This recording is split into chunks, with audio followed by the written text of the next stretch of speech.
Good morning, all. It's really nice to see everybody today. And I echo Kelly's sentiments. I think we'd really hoped we'd be able to do a lot of this in person this fall, but, surely soon enough we will. But grateful to have everyone, even though it's virtual and on a Friday, very impressed to see this group here. You'll recognize a little bit of this agenda and guest speaker from this time last year. We had a wonderful conversation and dialogue. And so we've brought Peter back in, and he kindly accepted to join us again this year. We're going to talk through some other things as well. Before we get into breakout sessions, we're going to share some data that Combined Arms has been collecting now through the outcome process that's been introduced. I saw Dr. Bora on the call, so we have an expert in the room too. And, ultimately the goal is with Peter's expertise and his lens, right? Not just in the veteran landscape. I think we'll be able to helicopter out of our worlds a little bit, see what's going on, locally in Houston, as well as nationally in different industries and different markets, and be able to think through what the problem is that we're trying to help solve, right? Or the problems that our candidates and those we serve have through some other lenses, and come together and think through how can we continue to impact and improve our impact going forward, especially with some of Peter's analysis on what they're seeing and then also what they're projecting and forecasting. So always helpful. And with that, I'd love to introduce Peter, and we'll hop right in. So again, if you were on this call with us last year, you had the chance to hear Peter speak about what it looked like, and it was a totally different environment, right? So we were in the throes of the uncertainty of the pandemic, and not to say that uncertainty is over, but gosh, the job market's in a totally different place, right? And Peter and the team he leads at Upskill for the Greater Houston Partnership have done so much work in this past year to try and help our city, but also beyond in different industries, and the community college space, right? And even the high school graduate to career space connect and contribute to the economic recovery locally, and then impact it regionally and beyond. And so would love to have Peter tell us all about kind of those big initiatives. I think some of them will be familiar to some of our organizations and some of them may be new. And he's going to challenge us with a few questions as well and get our take. And they've done a wonderful series, which Peter, I'm going to prompt right now that I hope you mention in terms of figuring out the complexity of the getting the worker back in the workforce in a positive way, and how it's really not a simple problem. So that may sound familiar to all of us. Without further ado, Peter Beard. So thanks, Steph. I appreciate it. And it's great to be back and to work with all of you that do all this great work to support our returning military folks. And we're excited, obviously, in Houston to have kind of the premier veteran serving organizations all together. And I know you all are leading in very different ways. What I thought I would do is share, a couple slides to give you a sense of kind of what's going on nationally and locally, and then begin to engage in a conversation with you. And so, we've heard a lot of things that have been going on in terms of, the workforce. And, when you think about it, when we were here this time last year, we had seen in many respects, kind of, oh gosh, here we go again. You think I would get this straight by now, but when you look at it, we lost 360,000 people in terms of jobs during the COVID recession, kind of in that March, April timeframe. And these are the other two major recessions that Houston has experienced, the 80s bust and the Great Recession. And so actually what took place for COVID, you could put these two other recessions together and COVID was still the largest, even if you combine those two. In terms of when you look at this nationally, the US has probably recovered almost 75% of the jobs lost during the pandemic. And we are slightly behind in Houston. In kind of updated numbers, we're about 60%, a little over 60% of the jobs lost during the pandemic have been recovered. So we still have about 41% that we need to recover. And when you think about kind of where we rank nationally, we're about 18th in terms of this, even as the fourth largest city. And so that, suggests that, our economy is facing some other issues and structural pieces to it, just given the diversity of our economy. And when you look in Texas, Austin and Dallas have both pretty much recovered from the pandemic. Obviously they have very different economies. Austin obviously, has such a big tech focus, and as does Dallas, but we continue to be behind kind of the major metros in DC or in Texas. And so that's, suggests we still have work to do. In working with our local workforce board, we're seeing, ongoing progress and growth. So we expect sometime, either by the end of 2022 and certainly by, sometime in 2023, we will have recovered all the jobs we lost in Houston during the pandemic. But that doesn't mean that also means we have been growing the same way we've been doing in previous years. And then at a national level, one of the things we continue to see is this kind of, dynamic related to, hearing about, 11 million job openings that are taking place. And, we still have 5 million people who are unemployed from, during the pandemic. And so people are always asking, like, what is this issue related to all these job openings and people not coming back into the workforce? So that's kind of been a big question I think everyone's trying to wrestle with. And there are probably a multitude of factors that influence kind of this dilemma that I think we're facing. One, there was always this idea that the pandemic relief and the extended unemployment benefits were kind of keeping people off, on the bench and not coming in onto the field. I also think, we know that childcare has been significantly impacted in terms of its availability. When you think about the business model of childcare, it's really hard to operate a childcare facility if you can only have 50% of the students in there. And so we know there's been a lot of damage to the folks that have been in that industry. And so there's still kind of the care economy that's got to recover before folks get back to work.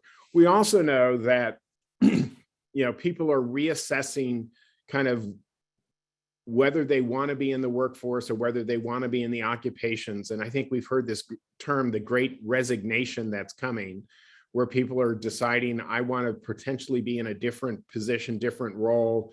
I don't want to be on the front line, or I don't want to be going back to this kind of economy, this approach. And so we know that there are a multitude of factors. One of the other things that happened that makes this, really interesting has been the fact that,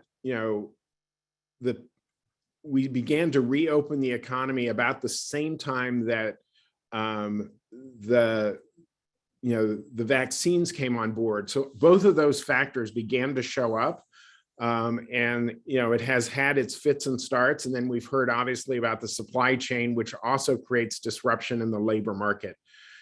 When you begin to look at the impact of the pandemic, it has had a disproportionate impact on African Americans and Hispanics. And if you look at this chart, you get a sense, at a national level, where the overall unemployment rate is, and then compared to, the white population, the Black population, and Hispanic population, we see, once again, the disproportionate impact in kind of that darker blue, purple bars that are suggesting that, these communities are probably more impacted. And when you take a look at it, from a, gender perspective, it is still, significantly disproportionately impacting females. And so we know that's a big area of concern. And then at the end of the day, it has had the most significant impact on individuals that are at the lower ends of educational attainment.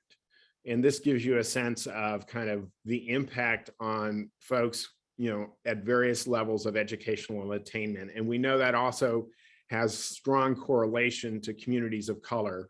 And so that's another element that really is kind of critically important for us.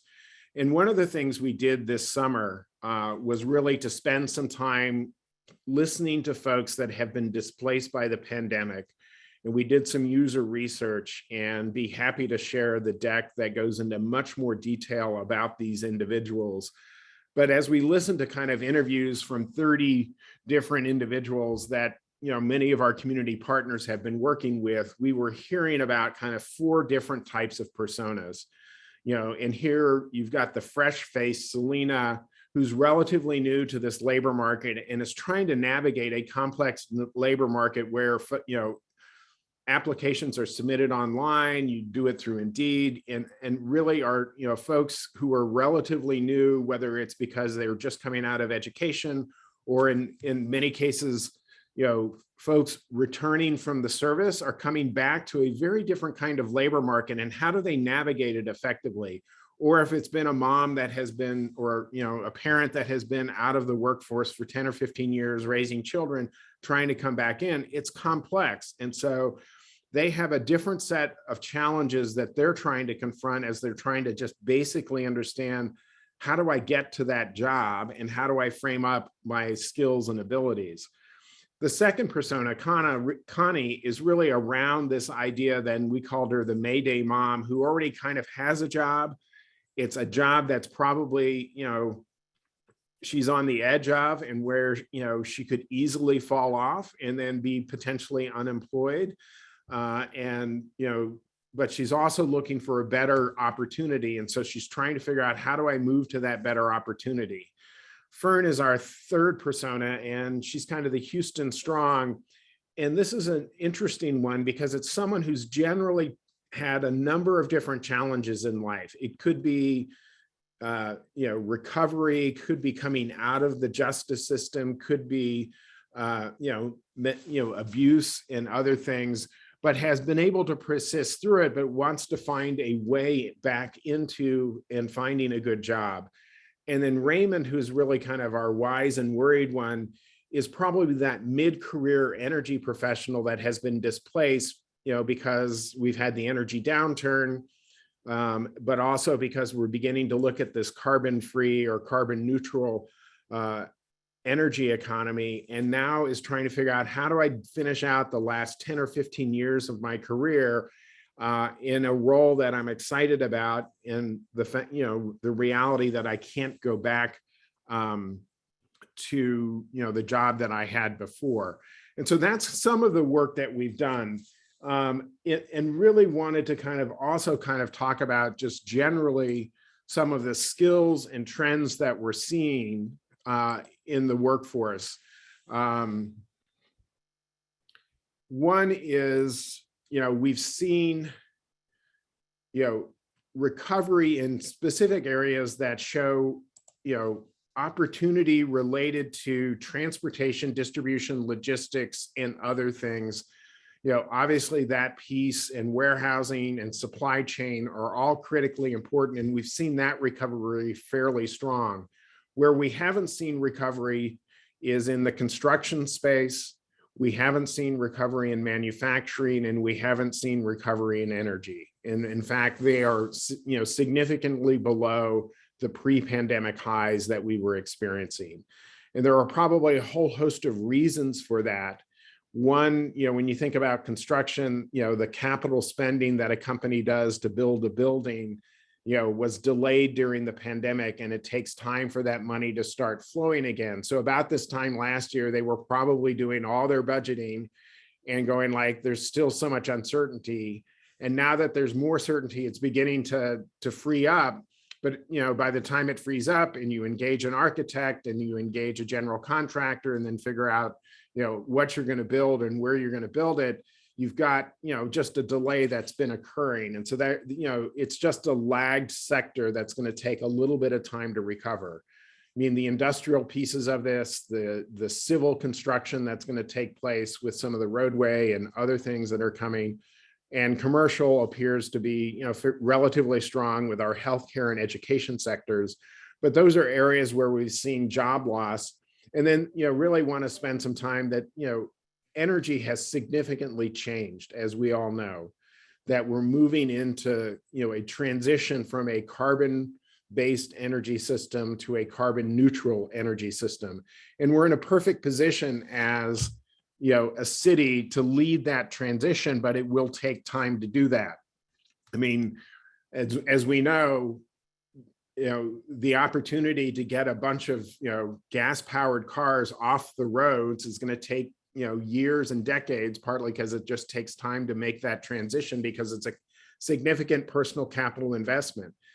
At the same time, we have the energy expertise to be thinking about how do we move to, hydrogen power? How do we think about carbon capture and underground storage as, opportunities to move to carbon neutral or at least low carbon?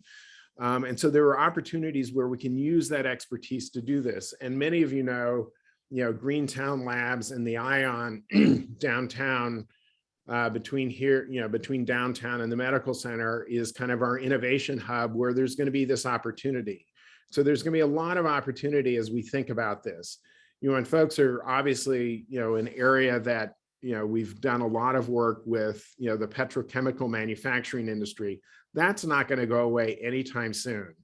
And also, that same industry is also going to be critical to kind of, reducing the carbon footprint as they think about the circular economy, which is they're in the perfect position to think about recycling and being able to kind of get to carbon, neutral fairly, with thoughtful and with engineering pieces to it. So there's a lot of opportunity for us, and we're going to see over the coming years the ability for Houston to help lead the globe in the energy transition. And so the partnership is focused in on that. So those are some of the things that are changing. The other thing that the pandemic did was really to accelerate something we knew was happening. And that's the use of automation technologies and the increased need for digital skills. It's not going to be sufficient for folks not to have proficiency in kind of the business applications that we all use, whether it's PowerPoint, whether it's Word, whether it's Excel, which is also the basis for data analytics and customer relationship management, Salesforce. Other applications are going to be critically important and are going to be essential for folks to be successful. So those are some of the trends we're seeing at the highest levels. And so I think, we're going to experience over the next, 12 to 18 months kind of fits and starts in our economy, but we're on a path to coming back. And so there's, lots of opportunity there. A couple other things, and then kind of open it up for folks to ask questions. I, see some of the questions in there. We've been working with Accenture and Aon to create a greater apprentice network here in Greater Houston Apprentice Network here in Houston. And I know there are huge opportunities to work with, the military branches and with you all to help, find pathways that are work, earn, and learn opportunities, for folks. And, as we opened, the individuals you serve are individuals that our employers in the region are excited to be hiring, because one of the things we've heard as we've been working with the employers, particularly in the pandemic, is they want folks with those essential and foundational skills that many people acquire when they're in the military. And in the return, they're coming back with good problem solving skills, good implementation skills. Let's just get things done and be able to move through that, good communication skills, good teamwork skills, and generally, in many respects, fit the culture of many of our employers, where what we're hearing now is, I need someone to fit into my culture, and then I'll develop them with the very specific job-specific skills that are needed. And so I think we're in a great position to partner, with the business community to help many of your clients and, folks that you're serving find pathways into our economy with the right support. And I know the other issue that kind of was hinted at in our personas is another one that obviously you all have dealt with, is kind of the mental health. The pandemic has just, wreaked havoc with everybody's mental health, regardless of, their backgrounds. And so we know that's going to be an essential thing that our city and our region needs to pay attention to as we work with individuals that are, trying to recover from the pandemic.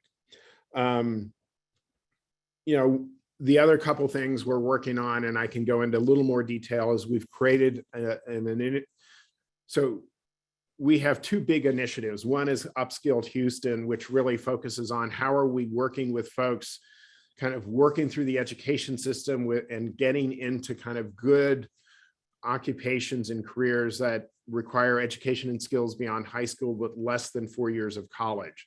So really trying to, help individuals that are just entering the workforce make good career decisions and choices to find those opportunities to, work in an industry that gives them a good job and a good pathway. The second thing we did during the pandemic and recently launched was another initiative called Houston Back on Track. And it really was developed to address the folks that have been displaced by the pandemic. And we know that, partly to all the data I shared earlier, that people are looking for different pathways and they have been disrupted. And so we're working with community partners, we're working with employer partners that have hiring needs and trying to create the connection between the two, which is a very different strategy than trying to work with education to kind of create the right programs that get people to that.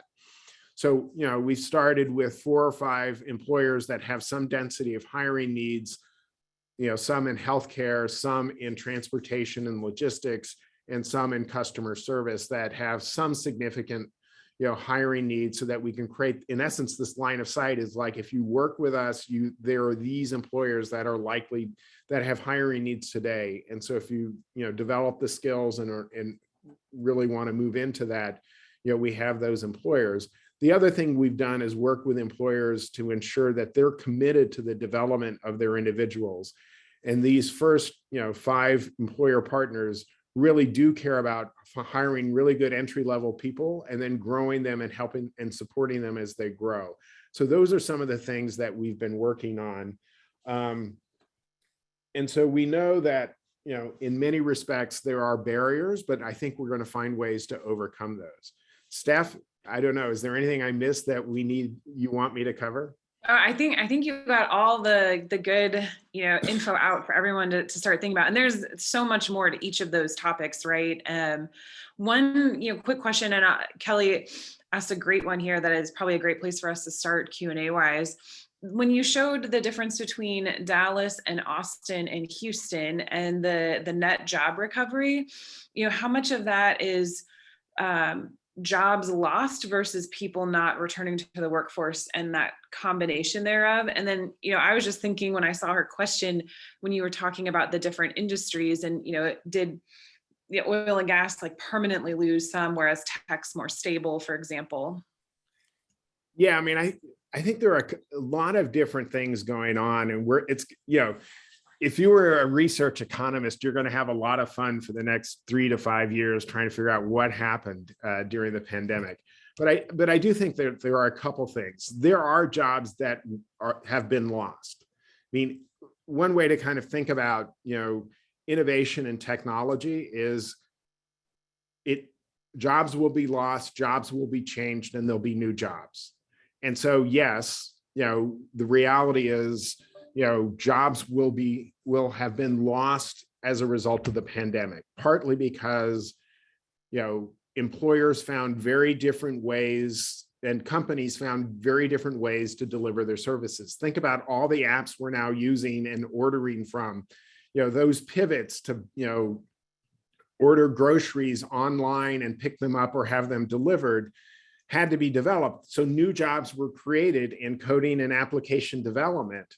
But it also then changed probably, the jobs of folks that stocked shelves and jobs in the checkers, or the, folks that did the registers and checkouts. and redeployed them in different ways. So jobs changed. And so I think, we're going to see this mixture of, automation and technology showing up in the workplace, creating opportunity to use digital and technological skills, but it's also probably going to displace workers. And I get into conversations with folks about, this whole idea of minimum wage, and where the wage is going. But if you think about it from the employer's perspective, they're going to think about how am I going to get the right mix of people and technology to have the productivity that's necessary for me to be successful. If I'm paying someone $15 or $20 an hour, I'm going to need $15 to $20 an hour of productivity out of them, which means I'm going to need them to have different skills to be able to do that. But I'm also going to combine it with technology. And so, it raises a whole set of questions, and there are a whole set of policy implications that sit behind all of that. When you think about, the acquisition of technology and equipment, you get to depreciate that fairly quickly in a different way that has a financial benefit to you, which is very different than if you invest in your workforce. And I think, part of this is we're seeing employers beginning to invest more in their workforce. Waste Management had a recent announcement back in the spring about the education benefits that they're going to provide all of their employees and their families. And part of it is they want to continue to retain folks in jobs and want to ensure that, there's a reason for folks to do it. So they're just, distinguishing themselves by having better benefits, particularly with investing in that entry level, the frontline worker in a very different way to ensure that, one, they're getting education and skills that benefit that employer, but also potentially benefit that employee if they want to grow and go somewhere else. And I think employers understand that there's going to be an element of this churn. But, another organization that invests, there are a couple really good organizations that invest in their frontline workers. Chipotle, Walmart, Target are all doing that, but they're doing it, which is if I have to replace my workforce, 50% of my workforce every year, because I can only keep them for 2 years. But if I extend that and so they stay with me for 4 years, I'm only replacing my workforce 25% of my workforce every year. And so they're making calculations, but they're also understanding if they help individuals get better skills, they're going to be in a better place, even though they may not end up working for Walmart or Target or Amazon, but they're going to be in different higher skilled, higher paid jobs, which are good for the economy and obviously good for them as businesses. So we're seeing those trends, which are really important because I think those are the education benefits that you all know about, because that's one of the great things, obviously the nation has provided to the folks that serve in the military is, great education benefits when you're leaving to be able to find those good jobs. So those are some of the trends, but I do think we're going to be in this, as we continue to accelerate in innovation, we're going to lose jobs, we're going to change jobs, and we're going to get new jobs. And it's going to happen at a much faster clip than it's ever happened, Steph. Okay. That was a long answer. Sorry about that. That was a long answer. Sorry about that. No, I think it's important. I mean, you're right. It's been incredible to think how dynamic the workforce has been just in the past year, right? And more change to come. And Kelly alluded to that, but I'm going to sneak another question in before Kelly's next question. So we were just talking about education and degrees, right? And so yes, a big portion of our population elects, especially in a down economy, right, to pursue education and upskill. And there's really an important need there. I think that two parts here, Peter. So one is you spend a lot of time working with high schools and community colleges to make sure that we're aligning the education offering, right, and the awareness of the potential careers with what's actually out there, which I think it's fair to say is not something the military is great at. Right. We see a lot of HR degrees. We see a lot of, low volume profession degrees that come out, and then they're seeking something that maybe doesn't exist or not in large quantities. So that's one piece of it. And maybe share some of those things, that the tactics or the conversations you're having in that space. Yep. And then the other question I would ask you is, for the non-degreed, right, which we talk about a lot, the importance of that non-4-year degreed individual in our workforce, in our communities. How is the effort going to convince companies to just take that out? Because it became this easy check in the block that everyone would put in all their job descriptions. Oh, must have a 4-year degree, right? And so those two questions, if you could. Yeah. So this whole idea of the credential, and the two are actually interrelated at some level, because when you think about it, as a country, we've had this narrative and mantra of the only pathway to success is a 4-year college degree, regardless of what the degree is. If you think about the idea of what's a quality degree or credential of value, a quality credential should be a credential that gets you to something. So a nursing degree, an accounting degree, an engineering degree almost has an intended purpose. And, you know, I will pick on economics because I have an economics degree. An economics degree doesn't have an intended purpose per se, unless you want to teach economics in that. It has some good skills that sit behind it in terms of data analytics and problem solving and critical thinking. But do our institutions help us understand that I actually acquired those credentials and skills? And I think that's another benefit of the military, is there are a lot of skills that are built into the work that, you know, folks have done and the experience they bring to that. And how do we help people articulate that? And we're seeing employers move to much more a skills-based mindset. But to Steph's point, once employers began to put 4-year degree requirements on jobs, they're sending a message back through the education system that perpetuates that narrative of the only pathway to success is a 4-year college degree. Every now and then I go online to take a look at like what occupations have 4-year degree requirements on them that I probably think don't require that. And I usually see like administrative assistants and executive assistants having 4-year degree requirements. And I'm like, you can't tell me that you need that. You need good writing skills, and you probably need good organization skills and some other things. But what's a 4-year degree get you other than some sort of signal that you were persistent through it? And so I think there's a whole opportunity for how we can communicate and use skills as kind of the currency. And I think we're going to see much more of that. And to Steph's point, we're beginning to see employers reassess this idea of putting a credential requirement on jobs unless it's essential. For example, you can't you can't practice law if you don't have a law degree and the license or pass the bar exam. And the two are generally tied together. So there are a lot of issues in the licensing. And I know that's a big issue for military spouses who have a license in one state and then try to move to another state and the license isn't recognized. And there are lots of barriers that show up because of licensing degrees, which also then begins to get into if someone has a background, sometimes that's another set of barriers that gets created for, occupations that have licensing requirements, and there's no real link to whether you have a background in the license. Some places it does, but in other places it doesn't. It just creates additional barriers for folks that have backgrounds. So there's a lot of work being done in this. And one of our employers, Memorial Hermann, has removed its high school diploma requirement from its entry-level positions. They'll figure it out, but they were kind of like, we don't need that. We'll figure out if they have the skills and capabilities.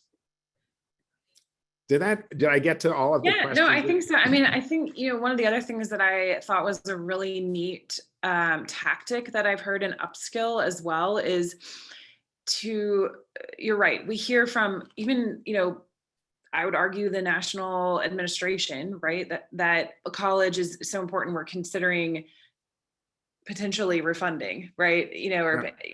And then that detracts, I think, from the narrative that you don't need a 4-year degree to be successful, and we need people without that, right? And so we see some sort of similar things at installations. Actually, I just got a message that's absolutely right. Yes, we have parts of the service that will either require or we're giving the wrong advice, right? Yep. We're telling people to get an HR degree that they're actually getting in that whole skills space for the most part, right?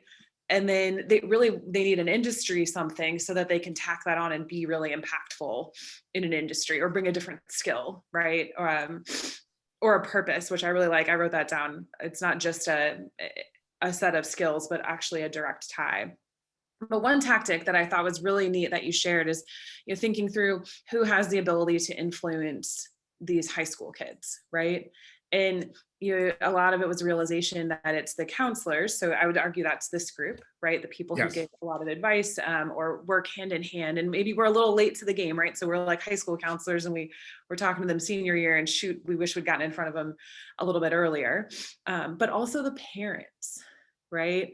So making sure, explaining to the parent, because parents are listening to all the rhetoric at the national level. Everyone needs to go to college. College is the key to success. And so they don't want their kid to go get, right, a welding certification. But I tell you what, welders are making an incredible amount of money and have pretty good control over their careers, right? And a ton of demand.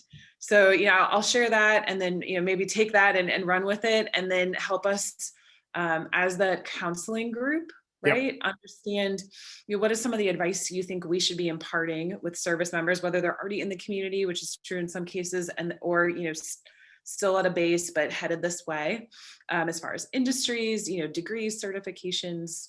What would you tell? I mean, you've raised a lot of great things in there, Steph. And so as you can tell, I could probably go on all day if you wanted, but I won't do that. These professions that Steph was beginning to reference, whether it's welding. I mean, I just had some servicing done on my HVAC system. Oh my gosh. I was like, it's going to cost me that. And then plumbers and electricians. I mean, there are opportunities to work within a company, but there are opportunities to be entrepreneurial with those sets of skills, because one, they're never going to go away. The last time I checked, we're going to have air conditioning for a long, long time, and we're going to have plumbing for a long, long time. So those are, jobs that have resiliency, or careers that have resiliency, that are really there. But I think, we're going to see much more need for the kind of these digital and technical skills. And the areas we're seeing them in, obviously, is, kind of software coding and software development, once again, applications that are getting developed. Project planning and project management, it becomes critical. If you're trying to do it in a lean way, you need really good folks with project management skills. Data analytics, once again, Excel. If I had children, I would be making sure that they were proficient in Excel, which is the basis for data analytics. And, this whole space of, digital marketing and digital design is going to be relevant, that those become kind of, good skills to future-proof in. We've been benchmarking some places, obviously, because we have a displaced energy workforce. And, we have a peer city that probably has experienced it worse than we have, which is Calgary. And they've put in place, programs to be upskilling their energy engineers into much more innovation-based, technology-based economies. And I think that's the trend we're going to see. And it's a reality that we're going to be thinking about in terms of that. But also, as we think about, other opportunities, we have a lot of small and mid-sized businesses that really need folks that can do, finance analytics and other things, supply chain. All you need to be doing is listening to kind of what's going on with the chip shortage, and the fact that we've got things backed up in the ports, which suggests that supply chain is going to continue to be in that space. And when you think about it, most companies have some element of procurement and supply chain and distribution that they have to think about, whether it's incoming or whether it's outgoing. So, for example, our petrochemical industry has to think about things coming in and things leaving. And so there's a whole procurement and supply chain element to those companies. And so I think part of it is also to be looking at what are those business functions that show up in multiple industries. And Steph, you said HR, and yeah, it's not like a growing industry, but it's one that's going to be there. I mean, there are two industries. There are two industries that are based on population, which are not always going to have opportunity, which is education and healthcare. They'll continue to grow because they're based on the number of people in space. So there's always opportunity there. But I think we're going to continue to see, innovation and technology being embedded in all of our industries, and that's going to be a huge opportunity. We're going to see this transition in the energy space. And the nice part about Houston, as we've kind of hinted at, is we've got a very diverse regional base that includes manufacturing, includes port and distribution, and includes, the railroads, it includes manufacturing, whether it's petrochem or, the other parts of our manufacturing, and we're continuing to build all of those things out. We've got the spaceport where there's another cluster that's emerging. We're thinking about the energy transition piece that's emerging as well. So there are going to be these opportunities where I think, helping people understand that and help them understand that there are ways to get into these with the right sets of skills. And I put in the chat an article that McKinsey released earlier over the summer about the skills that are going to be needed in the future. And what I like about it is in the appendix, they break it down and they talk about what the desired level of proficiency would look like. So they can say, you need to have these skills, but the nice thing is they gave kind of a 1 or 2 sentences to say, this is what proficiency would look like. And so I think that's another piece that's really important. Yeah, no, thanks, Peter. I mean, it's kind of fun to think about, right? And my big takeaway from all that was business functions in multiple industries. So like that piece of advice, I think, to those that we serve early on can help them frame. They don't have to know what they want to do when they grow up, right? But if you can think through what's out, and then we probably need to help them understand what are those industries, right? And what are those functions, but versus picking something maybe so narrow or something that doesn't have a lot of demand. And HR is always out there, but then again, there might be one HR person for an entire building of employees, right? That has 150 engineers. So, proportionally, are we pointing people the right direction where opportunity lies? No, and I think that's one of the things we look at, and I think IT roles are in great demand. But most employers are only hiring kind of onesies and twosies at a time, unlike other healthcare needs, a big swath of medical assistants and patient care technicians and other things. So they hire at a density that's different than some of these others. But at an aggregated level, folks are probably hiring tech roles, fairly frequently, but they're much more kind of, and we're going to do some work in this space to figure out, what are the kind of those entry-level tech roles, what's the training needed, and who are the employers, and try to do a better job. But it's not one where we can kind of put an industry sector together and say, let's get 5,000 process operators prepared for the petrochemical industry. It's going to be kind of onesies and twosies, I think. Yeah.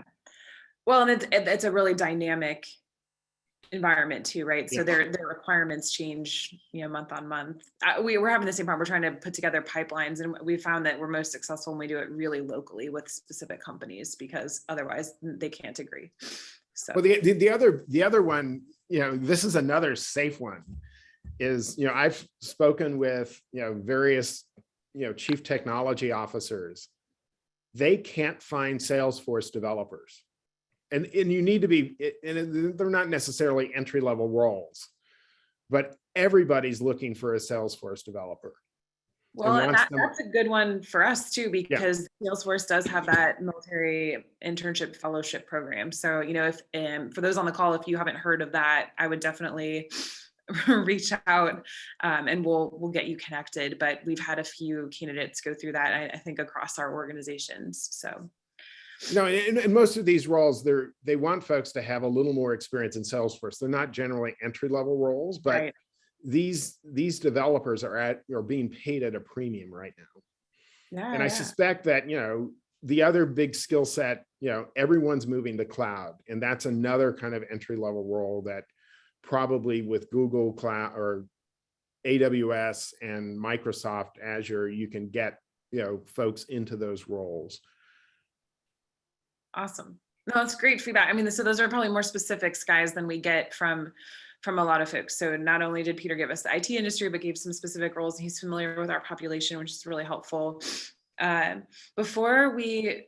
The last one, Steph. Yeah. Cybersecurity. Yeah. Oh my gosh. Well, and so that one too, just knowing the service, right? We've just stood up Space Force. Yep. The Navy has taken cybersecurity much more seriously the past couple of years and been putting a lot more people into it. So I think fundamentally for us, as we think about serving that post-service, right, clientele, that's coming our way in a few years. It's not going to be here yet, right? And they're going to spend a lot of money to retain that talent. They should, right, that they're getting in the door. But I'd say, 4, 8, 10 years down the road, then there should be some significant talent for us to help put in the right place in the civilian world. So real quick, we have a couple minutes left with Peter, so I really want to make sure we get all the questions out. Does anyone, I'd say go ahead and come off mute, ask a question.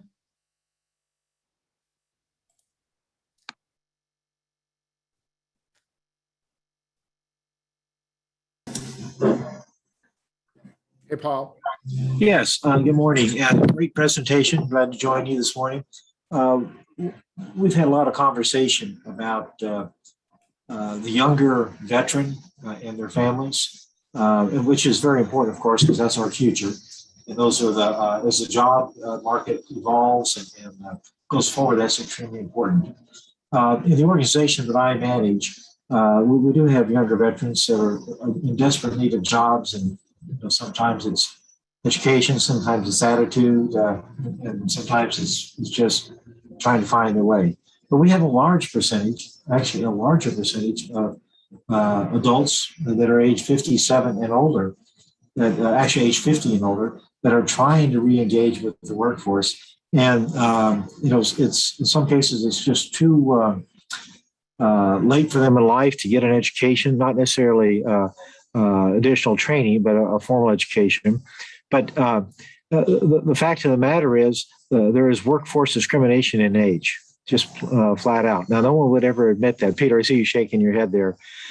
We see a tremendous amount of people that are age 50 years old that just magically, they have lost their jobs. And the pandemic has not helped that at all. It gives another excuse for employers to say goodbye to good employees that they just don't want to pay anymore, because clearly a 50-year-old with experience, if he hasn't had training and so on, his education and experience is rapidly diluted and eclipsed by the younger generation and the technology that's evolved rapidly. I would like to have some thoughts on how do we get our 50-year-old is not a senior citizen. How do we get that group engaged, involved, and employed? And it's not because most of them don't want to work, it's because of this discrimination, number one. Number two, I'd like to also talk about, I know we're talking about employment here, but when you get age 65, 70 years old, we have found a ton of people, veterans, that have not prepared for retirement. And, they're thinking of a VA disability might help them, or a Social Security. Neither of those are set for retirement. You cannot live on either one of those, combined or singularly. You need to do some preparation for retirement. I know there are folks probably that have 100% disability and they think they found the answer to life. Let me tell you, you cannot live on $40,000 a year, period. I'll leave it at that and look forward to your comments. That's a great sets of questions, Paul. Let me, deal with kind of that age issue. As I've been talking to, for example, the folks in Calgary, those, and I'm going to, and this won't necessarily play out the same for everyone, but one of the things they ended up having to do as they worked with this displaced energy workforce that were in their mid-careers is having to recalibrate their expectations related to salary. Because it's kind of like, when you work for an ExxonMobil and you work for, one of the majors, you're paid really, really well.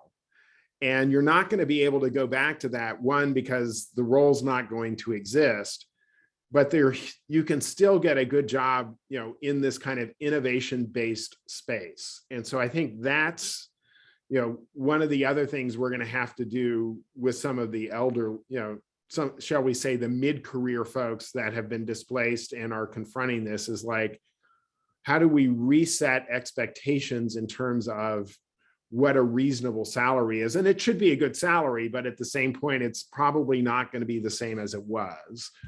And that's one of the things they've learned and have to figure in at kind of the front end of, the work that they've been doing to help people get into educational programs that help folks find pathways back into kind of an economy that's changing quickly. Because if someone's waiting to make that salary, they could be waiting a long time. And so they spend a lot of time to do that. And I do think you raise a great question and issue related to kind of this planning for the future. And, we don't do a good job as a nation across the spectrum, across all ages, and helping people understand the financial system and financial, literacy, so that they're planning, one, for those things, and two, are doing things that are, help them and not hinder them. I mean, in a previous life, I worked for Fannie Mae and knew that, credit scores, you can totally mess up fairly quickly, and it takes a long time to get out of that and get past any sort of debt kinds of things that you've done. And, the other thing, as we've done this, is, this whole idea of the persona that we've begun to look at. And, it really gets to a question of, where folks are and how long they can take time away from not paying the bills or having, a steady income coming in. I was talking to another national organization that started out kind of, how do we help people who've been displaced by the pandemic get to a living wage job? And I know this isn't totally the question you asked, Paul, but it was kind of like they wanted folks to get into training and skills programs, usually 3 or 6 months full-time, to give you the skills to get you to a job that pays the living wage. And what they heard from some of their, and some folks could do that. What they heard from a lot of their folks was, I need a job today.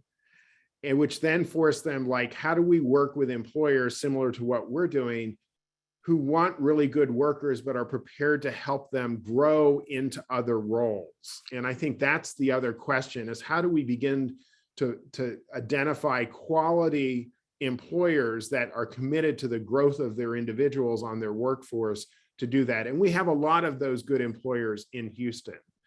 But I think that's the other question. It's just not getting them a job, it's getting them a job with a good employer that's going to support their development. And I think those are some of the conversations we need to have. And, obviously working with Steph, we can, help bring some of those employers to the table. And it's just a question of, where does someone need to start and how quickly can we get them to a living wage job over the course of 12 or 24 months? Does that make sense, Paul? And you had a lot in your question. Yeah. Yeah. And it's loaded because we see the situation that I'm describing every day, and it's almost brings tears to your eyes when you see people at mid or end of their career and trying to get to retirement, and those that are in retirement that have failed in planning. I like your stepping stone discussion, and I'd like to talk with you or others about organizations and employers that are willing to take that stepping stone process, meaning that you start at one level and work your way back up to where you can afford to make ends meet.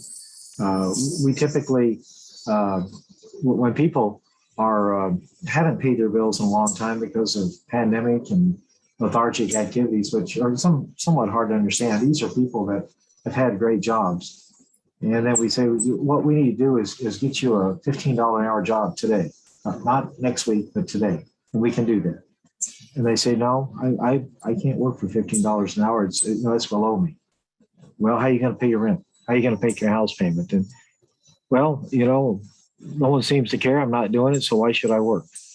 And I'd like to be able to show a pathway from a stepping stone process. We can help you into this position, and this employer has agreed if you pan out, there's a path forward. And we haven't done that pathway forward. It's either starting job at $15 an hour, or it's immediate placement at 60, 70, 80 or more $1,000 per year. And we just haven't bridged that path that you're talking about. I think that's a great idea. Peter, that kind of reminds me of your persona 4, right? Yeah. So maybe as you develop that, that'd be a great one for us to stay in contact with. I feel like when I was listening, we're all the personas, right? Veterans fit in every bucket, but a lot of the younger ones are probably persona 1, leaving the service. It's all new. And by the way, the rules have changed rapidly. Whatever we're teaching them in the DOL transition classes is probably inaccurate, right? And then persona 4 of, I was somewhere, it was good, but now I'm, maybe age, it could be that skill set that is no longer needed. And now kind of floundering, but also unwilling to do something maybe that feels beneath them, and partially because they don't understand the pathway. So. Well, okay. it's confronting the reality of I can't go back to what I was. But I did fail to mention, and Paul triggered it in a really good way of describing kind of that stepping stone or that pathway. We hear a lot about commercial truck drivers. There is a need for commercial truck drivers. And let me give you an example, and I'm not saying long haul. There are city drivers like Cisco, the food service industry, like, Silver Eagle, where, they will help you get your CDL and you're making $60,000, $70,000, $80,000. And there's a progression even within that. But I'll give you a very specific example. Silver Eagle starts with an entry-level role called a route assistant. And if you get through the first 3 months, okay, they will then put you into their own training program for a CDL license that then bumps you into that kind of, I can pay my rent and have a good job, and then have progression within that. But there are, great companies like Cisco, like, Silver Eagle, and the folks that have to do distribution within the city, and you get to go home every night, not you're on the road for, 5 days and away from your family. And those aren't going to get automated anytime soon when you think about how complex they are and the fact that they have to engage with customers. And the customer demand drives it, right? So I won't go on a soapbox here. I love logistics, but my prior life in Shell, I paid an insane amount of money for short haul truck drivers on a daily basis and still didn't have enough. And that was pre the supply chain constraints that we're in now. So yeah, Peter's absolutely right. Someone who's a safe, capable driver and good communicator with the different distribution sites that they're taking and bringing to is going to be an all-star employee for a trucking company, and much needed. So FedEx, UPS, all of those are great examples of employers that care about and need those folks. Yeah, and then the much like the control. Obviously, each company is different, and you work your way up. But there's certainly some preference and control to be gained, just like in the corporate world, where eventually you're in a place where you can decide, like, I want to say no to that particular run or whatever it may be. So I agree. I would look there as well for that interim. Okay, so I think now actually, and Paul, you kind of spurred it a little bit with talking about financial literacy and what people need has really changed. And so Combined Arms is